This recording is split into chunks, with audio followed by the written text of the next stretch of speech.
ഈ സാധാരണഗതിയിൽ മുഖ്യമന്ത്രിമാർക്ക് അവരുടെ രാഷ്ട്രീയ പാർട്ടി തീരുമാനിക്കുന്ന ഒരു പ്രൈവറ്റ് സെക്രട്ടറിയും സർക്കാർ ധാരയിൽ നിന്ന് വരുന്ന IAS കാരായിട്ടുള്ള ഒരു പ്രിൻസിപ്പൽ സെക്രട്ടറി ഉണ്ടാവും.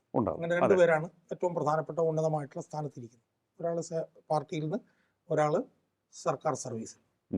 ഇപ്പോൾ VS അച്യുതാനന്ദൻ ഇരിക്കുമ്പോഴത്തേക്ക് വന്നത് S രാജേന്ദ്രനായിരുന്നു VS അച്യുതാനന്ദൻ്റെ പാർട്ടി നിയമിച്ച പ്രൈവറ്റ് സെക്രട്ടറി എങ്കിൽ ശ്രീമതി ഷീല തോമസ് ആയിരുന്നു സർക്കാരിൽ നിന്ന് വന്ന IAS. അതുപോലെ രണ്ടുപേരാണ്. പക്ഷേ ഇവിടെ എന്ന് പറഞ്ഞാൽ ഇവിടെ ഒരു പ്രൈവറ്റ് സെക്രട്ടറി ഉണ്ട്. അതായത് ആരാണെന്ന് എനിക്ക് KK രാഗേഷ് കണ്ടാണെന്ന് തോന്നുന്നു പ്രൈവറ്റ് സെക്രട്ടറി. ഇവിടെ സർക്കാർ ധാരയിൽ നിന്ന് വരുന്ന ഒരു പ്രിൻസിപ്പൽ സെക്രട്ടറി എന്നുള്ളൊരു പോസ്റ്റിന് പകരം KM അബ്രഹാം എന്ന് പറഞ്ഞ ഒരാളെ ചീഫ് പ്രിൻസിപ്പൽ സെക്രട്ടറി എന്ന് പറഞ്ഞൊരു തസ്തിക സൃഷ്ടിച്ച് അവിടെ പിണറായി വിജയൻ അയാളെ നിയമിച്ചിരിക്കുക. ആരാണ് അയാൾ? അയാൾ 2006 ചീഫ് സെക്രട്ടറി സ്ഥാനം നിന്ന് റിട്ടയർ ചെയ്തിട്ടുള്ള ഒരു ഉദ്യോഗസ്ഥനാണ്. അയാളെ ആ റിട്ടയർമെന്റിന് ശേഷം തിരിച്ചു കൊണ്ടുവന്നിട്ട് അവിടെ എത്തിയിരിക്കുകയാണ്. അയാൾക്ക് ഞാനിപ്പോൾ മനസ്സിലാക്കുന്നിടത്തോളം ശമ്പളവും പെൻഷനും കൂടി ചേർന്നുകൊണ്ട് ഒരു 6.5 ലക്ഷം രൂപ അയാൾക്ക് പ്രതിമാസം വരുമാനമുണ്ട്. അതിനപ്പുറത്ത് അയാൾക്ക് തന്നെ അയാളുടെ ശമ്പളത്തിൽ 10% എല്ലാ വർഷവും വർദ്ധിപ്പിക്കാൻ വേണ്ടിയിട്ട് വേറെ ഒരിടത്തുമില്ലാത്തൊരു വകുപ്പും അയാൾക്ക് ചെയ്തു.